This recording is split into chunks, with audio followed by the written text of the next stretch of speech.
এখানে বলা হচ্ছে যে ফ্লেকাইনাইট এটা একটা অ্যান্টি অ্যারিথমিক এজেন্ট। এটা আসলে কিভাবে কাজ করে, মেকানিজম অফ অ্যাকশন জানতে চাওয়া হচ্ছে।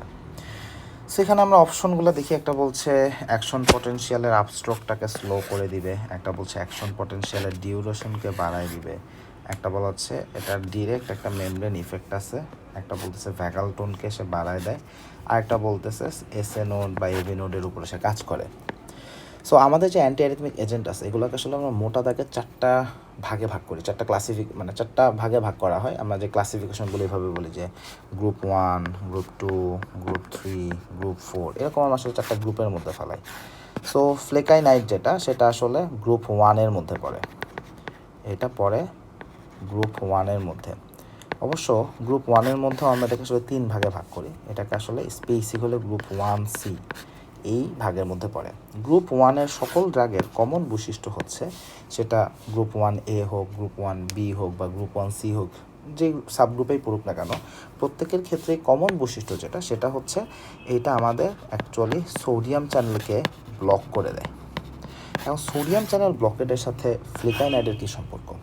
সো আমরা যদি আসলে কার্ডিয়াক অ্যাকশন পটেনশিয়ালের দিকে তাকাই তাহলে আমাদের জন্য এই ব্যাপারটা বোঝা একটু সহজ হবে। সো আমরা একটা নর্মাল কার্ডিয়াক অ্যাকশন পটেনশিয়ালের গ্রাফটা যদি এখানে আমরা আসলে কী দেখি যে লাইক যখন আমাদের এই ফেজটা থাকে, এই ফেজের দিকে আসলে কী হচ্ছে যে এখানে যে ভোল্টেজ গেটের যে সোডিয়াম চ্যানেল থাকে, সোডিয়াম চ্যানেলটা যখন ওপেন হয়ে যায় তখন প্রচুর পরিমাণে সোডিয়াম আসলে আমাদের এই কার্ডিয়াক যে সেলগুলো আছে সেলের মধ্যে এন্ট্রি করতে থাকে। এখন একটা সেলের মধ্যে যদি পজিটিভ চার্জ অনেকগুলো এন্ট্রি করে সেটাকে আমরা তখন বলি ডিপোলারাইজেশন। তো স্বাভাবিকভাবেই সেলের মধ্যে পজিটিভ চার্জ বাড়তে থাকে। সো এই আপস্ট্রোকটা আমরা হইতে দেখি।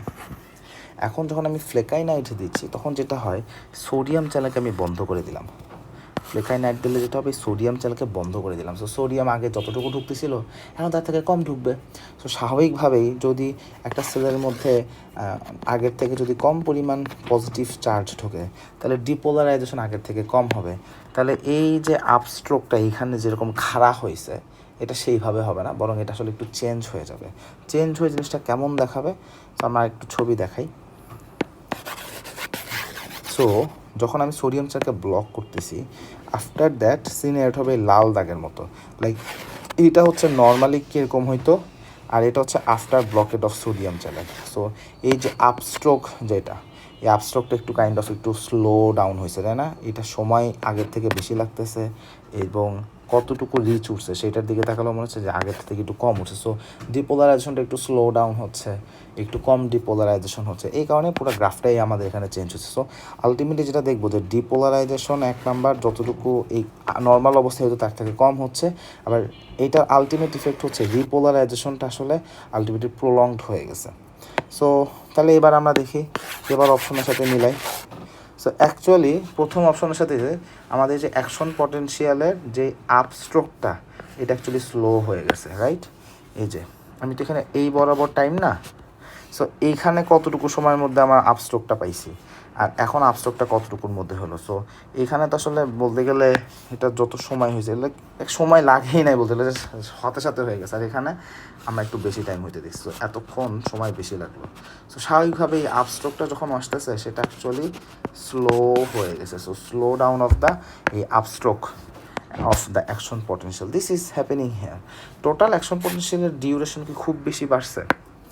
অ্যাকচুয়ালি হালকা একটু বাড়ছে বলা যাইতে পারে, বাট এখানে আসলে মোর অ্যাপ্রোপ্রিয়েট আসলে এটা খুব বেশি বাড়ছে ওইভাবে এটাকে খুব সিগনিফিক্যান্ট চেঞ্জ আমরা আসলে বলবো না। তো আমরা একটু এক্সপ্লানেশনটা চেক করে নিতে পারি চাইলে।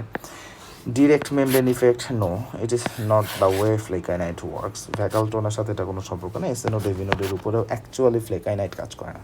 এসএনওডের উপরে কাজ করে কোনো একটা অ্যান্টি অ্যারিথমিক এজেন্টের নাম যদি জিজ্ঞাসা করে আমি বলবো অ্যাডিনোসিনের নাম। অ্যাডিনোসিন আসলে এভি নোডের উপরে কাজ করে, এক্স্যাক্টলি এভি নোডের উপর কাজ করে। আমাদের যে A1 একটা রিসেপ্টর আছে সেইটাতে অ্যাগোনিস্ট হিসেবে অ্যাডিনোসিন আসলে কাজ করে, যেটা আমরা সুপ্রাভেন্ট্রিকুলার ট্যাকিকার্ডিয়াতে আসলে দিয়ে থাকি। সো ভ্যাগাল টোনের সাথে এটা কোনো সম্পর্ক নেই। তাহলে এটা অ্যাকশন পটেনশিয়াল এটাকে স্লো ডাউন করে রাখে। এখানে আসলে আরও কিছু কথা বলছে যে কোথায় কোথায় ইউজ করি। সাধারণত ফ্লেকাইনাইড আমরা নর্মালি কোথায় দিই? ফ্লেকাইনাইডের একটা কমন জায়গা হচ্ছে WPW সিনড্রোম, এইখানে ফ্লেকাইনাইট দেওয়া যেতে পারে, আরেকটা হচ্ছে অ্যাট্রিয়াল ফিব্রিলেশন, এখানেও ফ্লেকাইনাইট দেওয়া যেতে পারে। বাট এখানে একটা জিনিস মাথায় রাখতে হবে, কোনো পেশেন্টের যদি স্ট্রাকচারাল হার্ট ডিজিজ থাকে সেইখানে কোনোভাবেই ফ্লেকাইনাইট দেওয়া যাবে না, সেখানে কন্ট্রাইন্ডিকেটেড। তাহলে কোনো পেশেন্টের স্ট্রাকচারাল হার্ট ডিজিজ থাকলে সেখানে ফ্লেকাইনাইট কন্ট্রাইন্ডিকেটেড। যেমন একটা উদাহরণ দিয়ে বলি, মনে করি অ্যাট্রিয়াল ফিব্রিলেশন। আমরা অ্যাট্রিয়াল ফিব্রিলেশন কোন পেশেন্টে খুব ফ্রিকোয়েন্টলি পাই? অনেকগুলো রিজন আছে ডেফিনেটলি, বাট একটা কিন্তু মাইট্রাল স্টেনোসিস, যেই পেশেন্টের মাইট্রাল স্টেনোসিস থাকে এদের মোটামুটি ইনভেরিয়েবলি আমরা আসলে অ্যাট্রিয়াল ফিব্রিলেশন পাই। এখন এখানে তো একটা স্ট্রাকচারাল হার্ট ডিজিজ অ্যাকচুয়ালি আছে, কারণ এই পেশেন্টের এর জন্য কিন্তু আমি ফ্লেকাইনাইট দিতে পারবো না, এখানে ডিফারেন্ট কোনো ড্রাগ দিব হয়তো বা রিদম কন্ট্রোলের জন্য, বাট নট ফ্লেকাইনাইট। সো ব্যাপারটা অনেকটা এইরকম। তাহলে স্ট্রাকচারাল হার্ট ডিজিজ থাকলে আসলে দেওয়া যাবে না, এটাই হচ্ছে মূল কথা। সো এই যে এফ আমরা দিতে পারতেছি, WPW সিন্ড্রোমে এখানে এসভিটির কথা বলছে, বাট এসভিটিতে ফ্লেকাইনাইট অ্যাকচুয়ালি আমরা ইউজ করি না। আচ্ছা, অ্যাকশন পটেনশিয়াল ডিউরেশন এটাকে ইনকারেক্ট বলতেছে, এটা ওভারঅল লেন্থ আসলে খুব বেশি একটা বাড়ায় না, সো এটাকে কনসিডার করা হচ্ছে না। সো এই হচ্ছে বেসিক কথা। আমাদের MRCPতে আসলে ড্রাগের mechanism of action, site of action এগুলো থেকে খুব ফ্রিকোয়েন্টলি কোশ্চেন আসে। সো এগুলো আমাদেরকে একটু এক্সট্রা প্রিপারেশন নিতে